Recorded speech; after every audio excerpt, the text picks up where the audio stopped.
Journalists striking for better pay, while some are saying keeping journalism around requires an investment. And storms moving through the area, bringing pockets of heavy rain and also cooler temperatures. Your first warning forecast is coming up. More GOP candidates are entering the presidential race. How they hope to beat former President Trump amid his legal battles. Waving signs and chanting down Congress Avenue, journalists with the Austin American-Statesman spent the afternoon striking for better wages and a fair contract. Thanks for joining us tonight at 5. I'm Britt Moreno. And I'm Mike Rush. Now, this comes as hundreds of journalists within Gannett, who owns the Statesman, walked out today. Nabil Ramada is live to share their story. Nabil? That's right. Journalists with the Statesman were out here in front of the old building, out here talking about better wages. They had signs, they were waving them as cars drove by, and they say as the cost of living here in Austin continues to rise, they need better salaries so they can live and work here as well.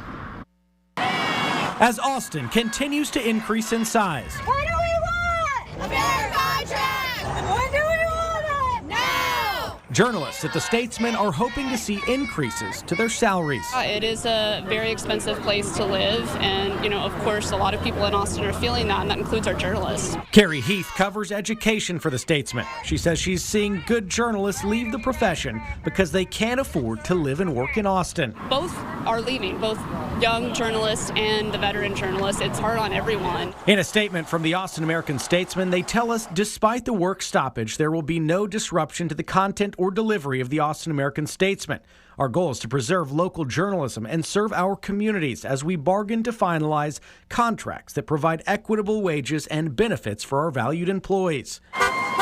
Unionized journalists have been fighting for a new contract for 2 years. They want a $60,000 wage floor for all starting reporters. I think at this point it's somewhere close to 40. Luz Moreno Lozano spent her last day on the job striking. She's moving on to a job that will pay better.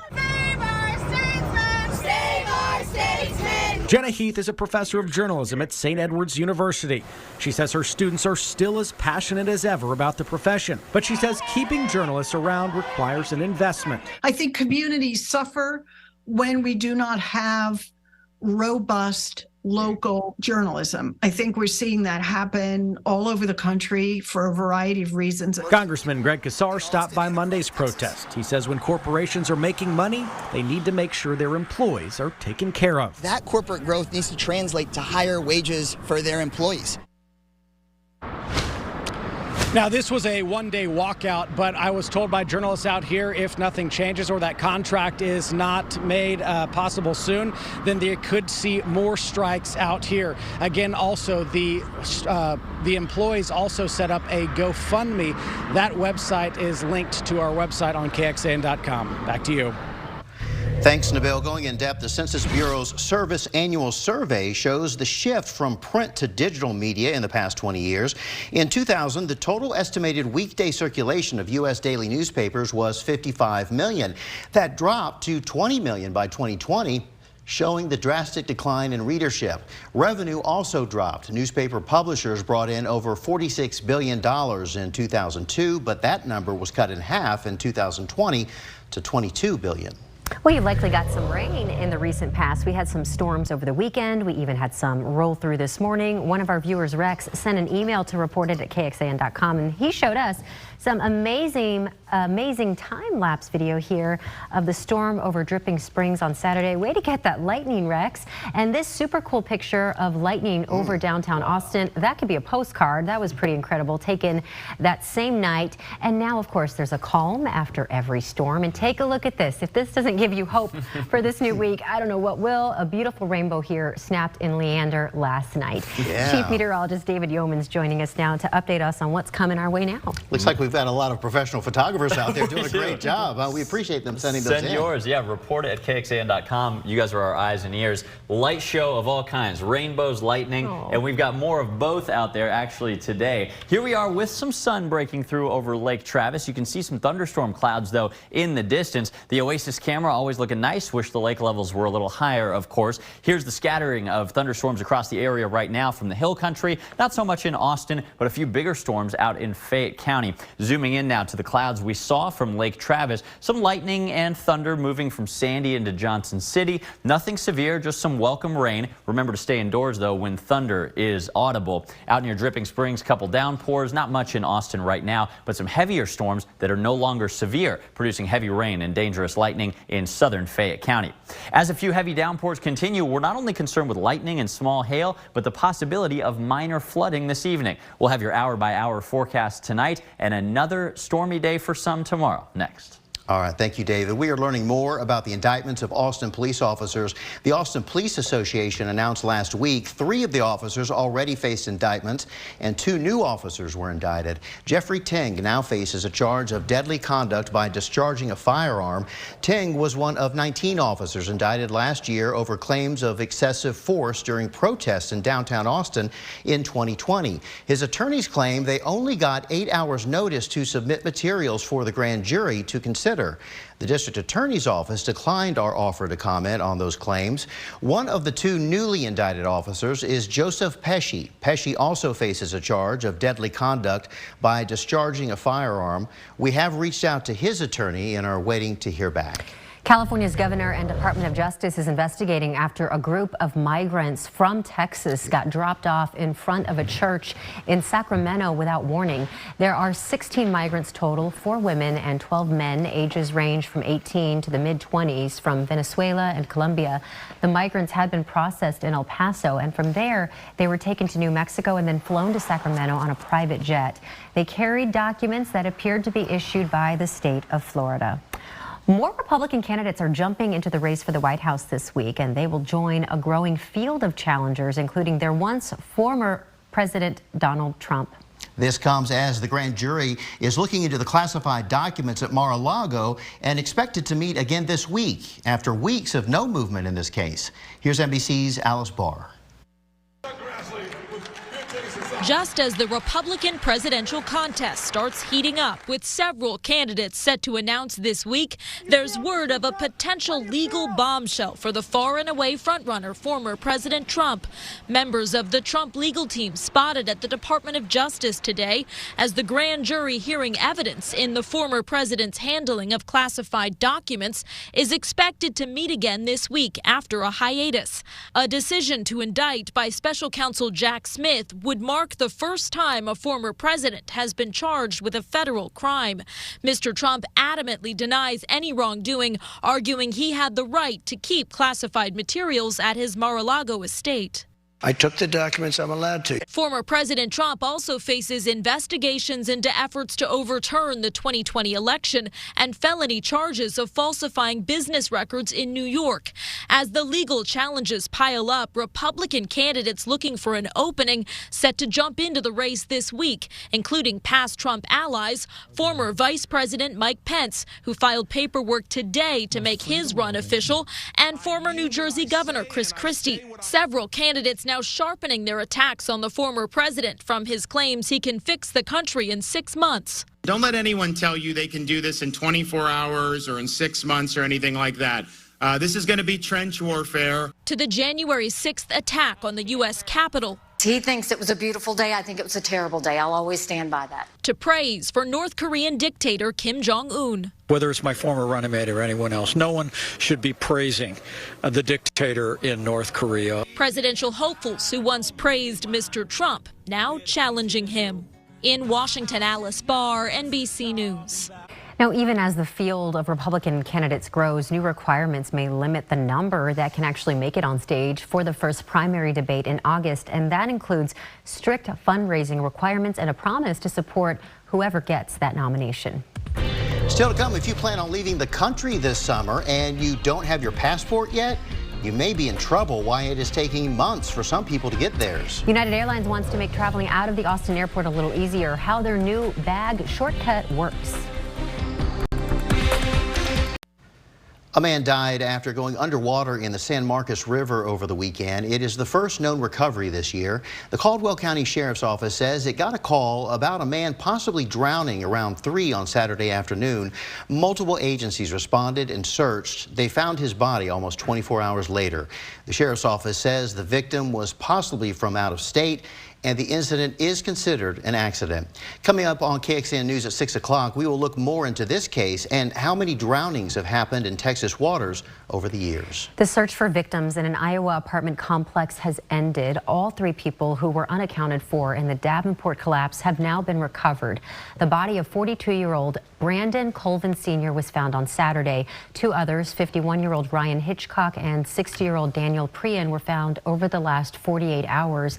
We haven't heard exactly what caused this collapse, but we do know the building was labeled as passing inspection when it did not. We also know there were multiple issues reported even days leading up to the collapse. Well, our second consecutive cooler than normal day. Austin's high temperature only hitting 88 instead of the 90s that are more typical in early June. And look at this, most of this falling early this morning before you woke up. 2/3 of an inch of rain. Just like that, we're back on track for the month. Your first warning forecast with 100-degree heat on the horizon coming up. You might want to plan for extra time to get a passport. Apparently, the government is saying that it's taking more time because of increased demand. But there are some things that you can do to speed that up. Jayla Washington looked into the free and expensive ways to do that. That's a good book, dude. There is no way Diana Krogard is leaving this face behind. All right, there you go, dude. But her toddler needed his passport like yesterday. Sunday. He was really Sunday? Yeah. And you don't have passports? They're heading to London for a friend's wedding. Back in April, they tried to schedule an appointment. Like, we were unable to do that in the Austin area at all. She says they even drove to Fredericksburg to get one the same day and paid for their application to be expedited. This is the number I've been calling. More than a month later, though, nothing. It's causing like a lot of distress and anxiety right now. She's not alone. Passport applications are up 30% compared to last year. In March, the U.S. Department of State said passport processing will now take 10 to 13 weeks. 7 to 9 if you pay an extra $60 to move your application through faster. Give us a couple minutes. Now, third-party agencies like Austin Passport Express are swamped trying to help people. We can't help you until you're within 2 weeks of the travel date to do emergency services. We're booked up for 2 weeks as of right now because of how bad it is. If you go this route, you can expect to pay about $1,500 for the fast service. Is this going to be on a card, sir? Or you can try contacting your representative for help. We can't work miracles. What we can try to do sometimes is to get it to the top of the stack. We've been able to help a number of people, even babies, get their passports. But the earlier you start, the better. Diana is working with Representative Lloyd Doggett, and in the meantime is just waiting. Jayla Washington, KXAN News. Okay, so if this is all ringing a bell, Texas has 2 passport agency centers, one in Houston and in Dallas, that handle passport applications directly. But you do have to make an appointment for those agencies. We have more details about the process over at KXAN.com. Going in depth, lawmakers are asking about the impact of the new online passport renewal system known as OPR. It had been rolled out as a test last year. This letter from Congress to the State Department identifies potential technological issues with the system. It references, quote, delays dating back to November and raises concerns about potential risks of the system, including longer processing times and a lack of human assistance.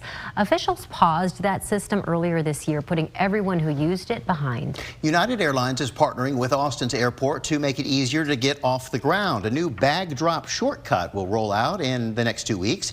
Here's how it works. If you have the United app, you can choose how many bags you're checking. Once you get to the airport, find the specific United bag drop shortcut kiosk. Place your bag on the scale and scan your boarding pass, and from there the agent will check your ID and take your bag. This is all to get people's bags checked in faster in order to get them through TSA and to their gates even quicker.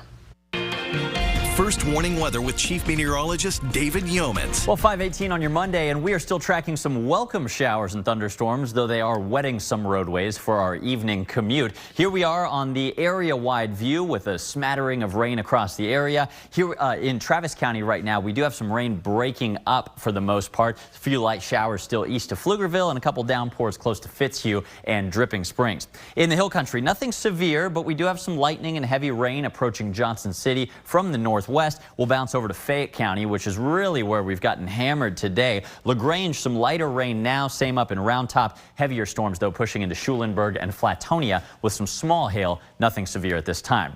I say that area got hammered because look at this. We just got some new information from the National Weather Service. Over the last 24 hours, just south of Round Top, we got nearly 5 inches of rain. And that's honestly just in the past 2 or 3 hours. All these other heaviest totals that we've seen in the past day, actually near the Austin metro area or in Austin from those early morning thunderstorms today. East Austin, nearly 2 inches, close to Manchac, about 2 1/3. You can find your rain totals on KXAN.com. Here's the best part. Thanks to the clouds and the rain cooled air, it is 76 degrees right now when we could be in the lower 90s or even 99 like we were last year on today's date. Lorenz and Lorenz 360 cam looking lovely. It's cooler where it's raining, warmer where it's not. Mid-80s in Blanco, 82 in San Marcos, 77 right now in Bastrop. You can see the statewide view showing scattered thunderstorms blossoming with daytime heating. The same weather pattern that we had a couple of weeks ago is setting up for the next couple of days. High pressure to the west puts us in this northwesterly flow aloft. And this is a tricky pattern. It brings down these little disturbances that our models sometimes have trouble with producing rounds of scattered rain. We are pretty confident, though, in this model going forward. Some scattered downpours continue, but largely break up a little bit over the next few hours. Rain chances do drop after sundown tonight, but they're not completely eliminated. A couple isolated showers or a thunderstorm still possible from midnight through especially sunrise tomorrow morning. Now tomorrow, once we heat up after a mainly dry first half of your workday, we've got clouds building and a few showers and storms blossoming again. Overall, it will be a little bit drier than what we saw today, but still some heavy downpours and lightning are possible, including on tomorrow evening's commute. So plan accordingly. Additional rainfall totals through tomorrow night. This is most of what we'll see through the rest of the week. A quarter inch, a half inch here or there. Some of us see heavier totals, but others unfortunately miss out. After that, the weather pattern totally changes, and unfortunately our luck with holding off the triple digits may be ending. High pressure, which is currently to our west, starts to build overhead later this week. That'll squash the rain chances a lot lower, and by early next week, look at this bubble of high pressure. This tends to lead to triple digits, even with the wet soil that we've got from all the recent rain. Temperatures are going to steadily climb. After one more day in the 80s tomorrow, we're in the upper 90s this weekend into Monday next week. That is hotter than normal, and this weather gets even hotter in our 2-week outlook. We've got a big bullseye of warmer than normal weather mid-June. That's when I expect the first triple digits of the year, especially in Austin. Drier weather during next week's forecast as well. So we'll enjoy the scattered rain while we've got it. 67 tonight with a few showers and storms remaining in the forecast. Tomorrow, 40% chance of rain, 89. Could be worse this time of the year. High temperatures really warm up with high humidity producing heat index values over 100 degrees. A couple showers and storms remain possible through the weekend, but the chance of rain much lower than today. Still to come, 2 weekend shootings in Texas with suspects nowhere to be found. What Dallas and San Antonio police are doing to find who's responsible. Police are looking for the people responsible for shooting a family of 5 in Sunnyvale. That's just east of Dallas. 2 people have been following the family as they parked at their apartment complex. Once the man, woman, and 3 children got out of their white car, the suspects apparently began shooting. Police say the woman was pronounced dead there at the scene. The man and 3 children are recovering from non-life-threatening injuries. The suspects are believed to be a man and a woman. They were last seen in a black Toyota Camry. Police in San Antonio are also looking for gunmen involved in a deadly shooting at a mall. It happened around 3 yesterday at a barbershop inside the North Star Mall. 2 men walked into the business and shot a man while he was getting a haircut. and then ran out of the mall. Prince Harry is in court in London today. He's giving evidence in his lawsuit against the publisher of British tabloid The Daily Mirror. Now, Prince Harry is one of more than 100 other high-profile figures suing Mirror Group newspapers for alleged phone hacking and other unlawful behavior that happened between 1991 and 2011. Lawyers representing Harry and 3 other claimants attempted to prove that unlawful information gathering was carried out with the knowledge and approval of senior executives. The group did apologize and admit to one occasion where they broke the law to get information about the prince. Tonight on KXAN, it is American Ninja Warrior at 7, then The Weakest Link at 9, before KXAN News at 10 o'clock. You can join us an hour earlier for KXAN News at 9 on the CW Austin, and here is where to find us.